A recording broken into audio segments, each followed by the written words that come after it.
Olá, boa tarde. Meu nome é Marco Antônio e hoje resolvi falar sobre um assunto muito delicado. Justamente eu estou passando por ele, sobre o luto, tá ok? Então, no título do tema é O Médico de Luto.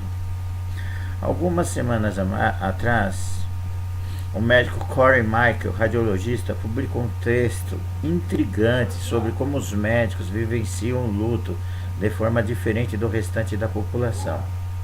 Embora eu não concorde com ele em alguns detalhes, tenho que admitir que ele acertou no ponto exato quando identificou essa vivência diferente dos médicos perante o luto.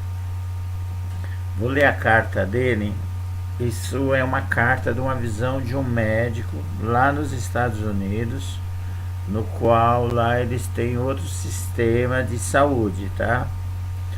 Era o Obamacare até, né? Antes que o Donald Trump mudou, né? Então ele acabou com o Obamacare, tá?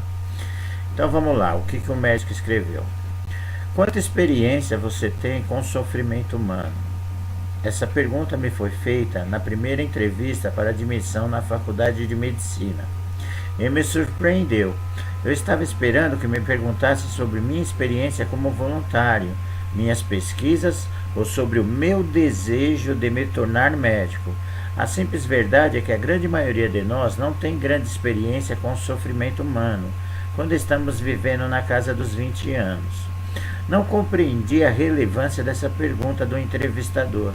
Até muito mais tarde na educação médica, o sistema de ensino dos médicos é muito mais focado na fisiologia do corpo humano e suas falhas do que nos aspectos humanísticos dos cuidados do paciente, e quase sempre nossas qualificações são medidas através de simples testes de múltipla escolha, interpretar exames laboratoriais e tratar sintomas quantitáveis de forma esqueleto da educação médica. As coisas começaram a mudar para mim durante meu internato, quando uma paciente, senhora G, me mostrou a realidade do nosso sistema de saúde. A história dela era incrivelmente comum, infelizmente. Ela não tinha seguro-saúde e estava na casa dos 60 anos, jovem demais para utilizar o Medicare, que é o sistema de saúde lá dos Estados Unidos. E vinha convivendo com diabetes não controlada e suas complicações por muitos anos, até que chegou ao hospital com uma úlcera na perna que não cicatrizava. No decorrer do tratamento, que incluiria uma cirurgia da tal úlcera, foi descoberta uma insuficiência renal avançada e ainda ela sofreu 2 acidentes vasculares cerebrais e um ataque cardíaco, até que sua permanência no hospital terminasse. A necessidade de diálise praticamente aprisionou ao hospital, uma vez que nenhum serviço de diálise ambulatorial aceitava tratar pacientes sem seguro-saúde, e sua família, de outro estado, não conseguia transferi-la para um local mais próximo, pelo mesmo motivo. Sua debilidade era tanta que era quase certo que precisaria de uma enfermaria o tempo todo em casa, e rapidamente aprendi que esse tipo de serviço só é acessível a quem já esgotou completamente suas reservas financeiras, e nesse caso o seguro social entra em ação. Não é incrivelmente triste que todo o trabalho de uma vida simplesmente desapareça quando você mais precisa dele? Sem dúvida, a senhora G estava tendo dificuldade para lidar com tudo aquilo, mas ela não demonstrou isso quando tentei me comunicar com ela com mais frequência. Sua família estava convencida de que ela se recuperaria e recusava veementemente a possibilidade de que ela não sobreviveria. A inabilidade para aceitar o inevitável provavelmente acaba prolongando o sofrimento, muito mais do que qualquer outro aspecto de nosso sistema de saúde. Ela não sobreviveria à internação hospitalar. Como sempre, não temos palavras de conforto quando nossos pacientes morrem. Nós lamentamos e afirmamos que nós fizemos tudo o que foi possível. Em geral, é o suficiente. Essa é uma rotina que vivenciamos com tanta frequência que acabamos nos dessensibilizando em relação à morte. Se não fazemos, não conseguimos realizar o nosso trabalho. Eu gasto horas e horas avaliando a resposta de pacientes com câncer à quimioterapia, até o ponto no qual eu mesmo pediria para não receber mais nenhum tratamento, se a tomografia fosse minha. Esse é o motivo pelo qual os médicos são, em geral, péssimos pacientes.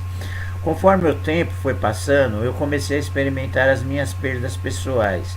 No período de 3 anos, uma amiga perdeu o marido com câncer no fígado.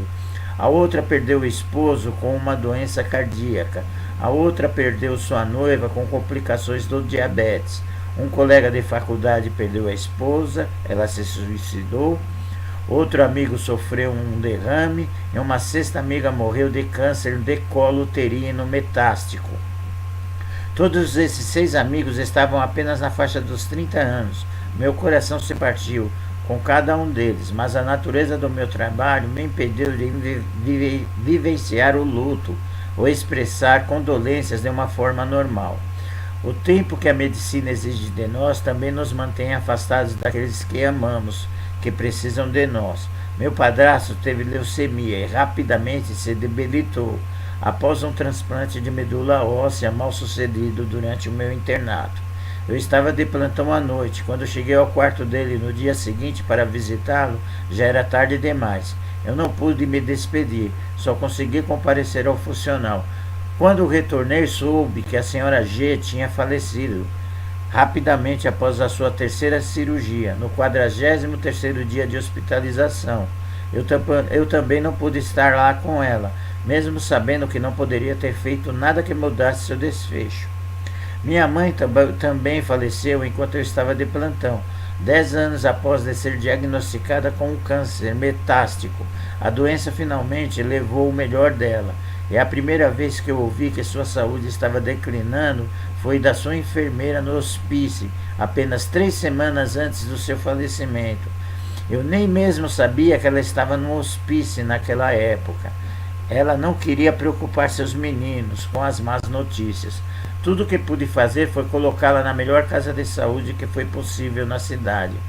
Muitas das pessoas que vieram ao seu funeral diziam coisas como: "Ah, você é o filho médico, sua mãe tinha tanto orgulho de você." Junto com o orgulho da profissão, vem a escassez de tempo com a família e uma troca que temos que considerar. Frequentemente ouvirmos que alguém perdeu a batalha contra o câncer. Eu não gosto dessas palavras, porque na maioria dos casos, um paciente perde a batalha contra o câncer da mesma forma que um time de futebol poderia perder um jogo contra o Flamengo ou contra o Corinthians.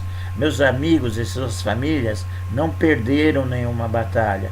Eles viveram suas vidas até o final delas. Talvez a melhor coisa que eu poderia fazer pela minha família fosse me certificar que eles realmente gostariam no final de suas vidas, para assim poder honrá-los.